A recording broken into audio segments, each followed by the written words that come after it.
of custody, and I doubt that there is at the moment any effective measure to trace the origin of oil palm being sold from multiple suppliers. One can therefore safely say all the illegal oil palm from encroached forest reserves end up in the supply chain with the conscious or unconscious buyers benefiting. Elephants continue to be killed. In 2010, not less than 5 juvenile male elephants, I call them the Berlusconi type, they're very young and very whatever, died from poisoning or being shot after raiding young oil palm outside Urusugama Forest Reserve. Due to the quality of evidence needed before one can prosecute successfully, the culprits invariably get away. This is a shame for the industry due to the irresponsible behavior of a few miscreants, but all are considered guilty by association. Orangutans, my favorite subject. Orangutans and oil palm development, is it compatible? Ladies and gentlemen, I do not think oil palm developers consciously go out to eliminate orangutans.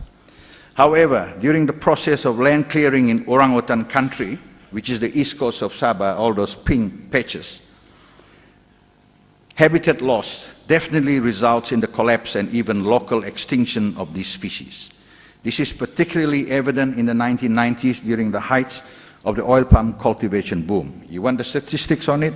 You look at the number of orphans that were brought to the Orangutan Rehabilitation Center over a period since 1994. This doesn't work, but you take my word for it. 1990 to 2000, see the peaks.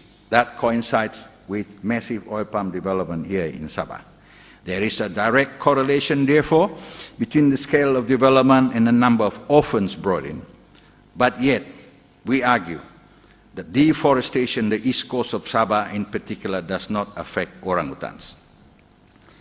Native rights and land issues. Now, I never went to Cambridge University. Now, if I had, I would have been a bigger socialist than Nehru. Maybe I will end up like Kim Philby and migrate to Cuba. Native rights, very, very important. That's Adam Smith, the invisible hand man. A market, they say, is a place set apart for men to deceive and get the better of one another. You cheat. Laissez-faire, leave it alone. Let business go forward. No interference. I had mixed thoughts about bringing this matter on land issues, but I consider it too important to be ignored because it raises a most important matter, that is equity, or equitas. I'm not a Latin speaker. It's Latin root for it. And it means the concept of being fair and impartial. Fair and impartial.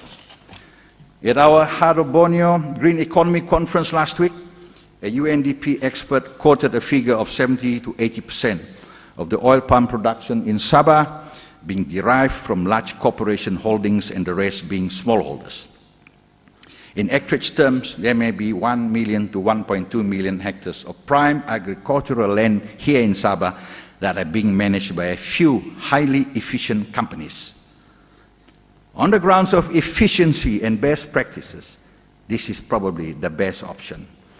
However, from time to time, there are accusations that certain lands, particularly native title lands, have been acquired or leased through dubious means whereby the seller's ignorance and vulnerable position, meaning poverty, have been exploited. Whether this is true or otherwise, in some instances, I do not know. However, I consider it unhealthy if the Gini coefficient deepens as far as land holdings in Sabah is concerned, and it continues to skew towards an amalgamation of giants and more being in the hands of less and less. I repeat, more and more being in the hands of less and less, through the sheer force of the marketplace, creating monopolies and oligopolies. Adam Smith. As much as the colonial government believed in its dual mandate, that is to colonize partly to make money, and the second part to develop the colonies for the benefit of the indigenous people, in the case of Sabah, they went out of their way to protect native land rights, even disallowing non-natives to deal with or to own native titles. That's the governor there. He said, come to the East Coast, orangutan country, turn it into oil palm, 1960. That's part of the dual mandates. This may have dampened the commercial value of such titles, but ownership was protected exclusively because nobody can deal in native titles except natives themselves.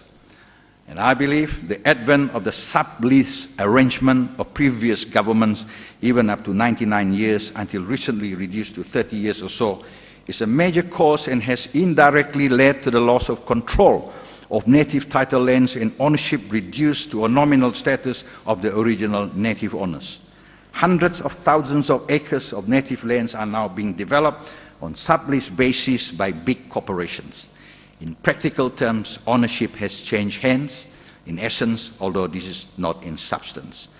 The loss of control puts greater pressure on the remaining cultivable lands inside the forest reserve system on the purported grounds of some people being landless, primarily natives, and that reserve land should therefore be taken out to fulfill this need for lands. The cycle of allocation and transfer of rights through subleases will then restart and perpetuate itself with big corporations again waiting in anticipation, ultimately becoming the sole winner. I therefore feel that the sublease system is a threat to native rights here in Sabah. It should be replaced with a more equitable system such as joint ventures or partnerships, or the government itself taking a leading role in the management. The communal title system therefore is a most timely alternative that protects native rights but allows development at the same time. My question therefore is, what benefit does the sublease system bring to the native landowner apart from the few dollars earned now but burnt away quickly? That's my opinion. The slow death of the lower Kinabatangan corridor of life. Now, ladies and gentlemen, if the destruction of the riparian reserves, corridors, and ecological connectivity was not enough, the Kinabatangan River continues to be a sewer for palm oil effluent, slowly choking it to death. If there is any one place that faces the brunt of unfettered development for oil palm, this is it. Can the industry live with this? What do you see there? Forest reserve on the left, Dramakot, riparian reserves intact. On the other side, oil palm country. If they can plant oil palm in the river, they will plant oil palm in the river. Communication. It is so important in this day and age. If you cannot communicate effectively, then the battle is lost before you even start. In particular, the inability to communicate and articulate the argument on land use policy, deforestation, and agricultural development. If the industry continues to argue that oil palm never means deforestation, if they continue to argue it never means loss of wildlife habitat, it never means loss of biodiversity, then the industry will continue to fight a malign public perception. I cringe. I say, oh, not again. I cringe when I hear this argument. But to be fair, it is not the private sector that has not been effective in this regard. But on the contrary, the government agencies who have been mandated to explain this to the world, they have failed in their PR exercise. There is endless denials. The simple argument of land use policy has never been properly articulated.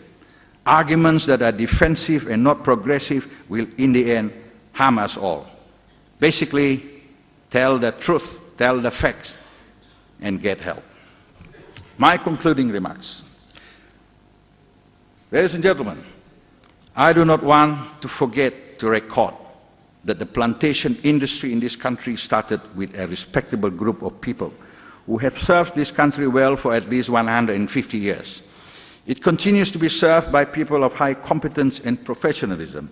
In contrast, the forest industry that I serve had to deal with rogues in the beginning, and only in recent times are we catching up to the professionalism of the plantation industry. Nevertheless, there are issues that must be addressed. As Sabah in particular is too small to compete on the basis of size. It is a better strategy to compete on the basis of good governance on the ground, with equity and environmental responsibility being addressed seriously. You want to be exclusive, like my Irish friend, James Bond.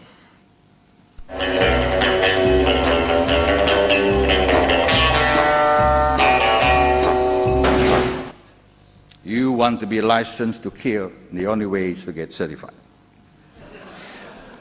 My recommendations, therefore, ladies and gentlemen, are as follows. To be a branded good, you must be certified. What certification system you choose is entirely up to you, provided it is internationally recognized.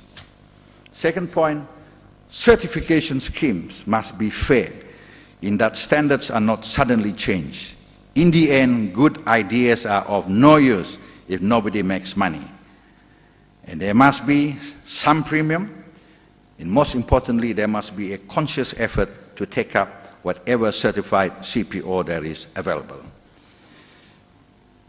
The good examples of conservation measures taken individually or with government collaboration must be expanded. Set aside some pennies for the orangutans, for example.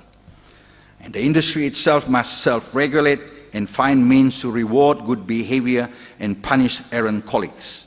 The dying Kinabatangan corridor of life must be addressed as a special case to save it before it is too late.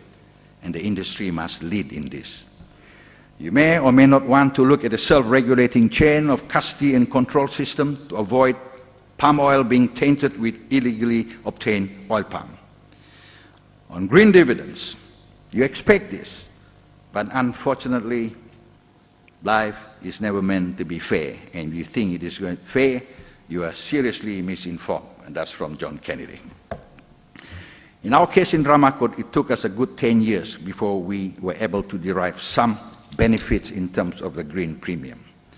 Whatever it is, there is enough money, there is more than enough money in the plantation industry at the moment, so you should go for performance rather than expecting huge monetary benefits in the end. Because with great wealth comes great responsibility. Do not export bad behavior and exploit lax regulations elsewhere. Tell the truth at all times, do not waffle. Lastly, live long and prosper. May the force be with you, and I leave you with this clip. Unit balls! Oh, balls! Thank you very much.